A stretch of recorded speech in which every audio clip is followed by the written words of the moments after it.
ছোট্ট একটা গল্প বলবো। একজন মা রান্নাঘরে রান্না করছিল। তার ছোট্ট একটা বাচ্চা 8-9 বছরের হবে। ও খেলছিল বাইরে। খেলাধুলা করতে করতে একটা চিরকুট লিখলো, লিখে এনে মাকে দিল। হ্যাঁ, বলল, মা তুমি এটা পড়ো, ধরো এটা, ধরে পড়ো তো এটা। মা বলল, যা বিরক্ত করিস না, খেলাধুলা করবে।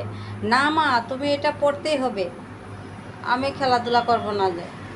তখনই মা চিরকুটটা পড়লো, পড়ে ধপ করে নিচে বসে গেল। মাথার ঘাম আঁচল দিয়ে মুছে বলল, বাবা এটা তুমি লিখেছো? বললো, হ্যাঁ মা, আমি লিখেছি। প্রথমে কি লিখলো জানো?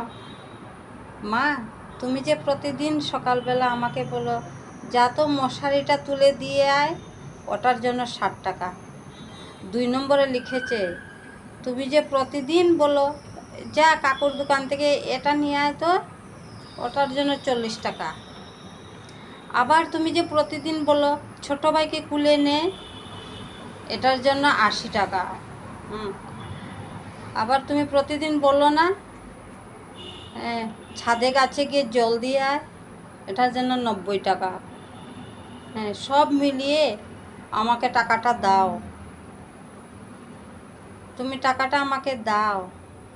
মা বলল, বাবা তুমি লিখেছো? বলে, হ্যাঁ মা, আমি লিখেছি।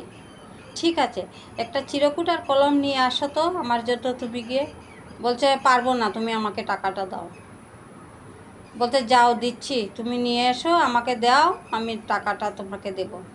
দেবে তো? সত্যি টাকাটা দেবে তো আমি নিয়ে আসলে? বলে, হ্যাঁ, তোমাকে আমি দেব টাকাটা। তখনই একটা কাগজ আর কলম এনে দিল ওর মাকে। মা লিখলো, 1 নম্বরে লিখলো, বাবা এত কষ্ট যন্ত্রণা 10 মাস 10 দিন পেটে ধরে তোমাকে যে পৃথিবীতে এনেছি, ওইটা বিনা পয়সায় ছিল, ওইটার কোনো পয়সা লাগেনি।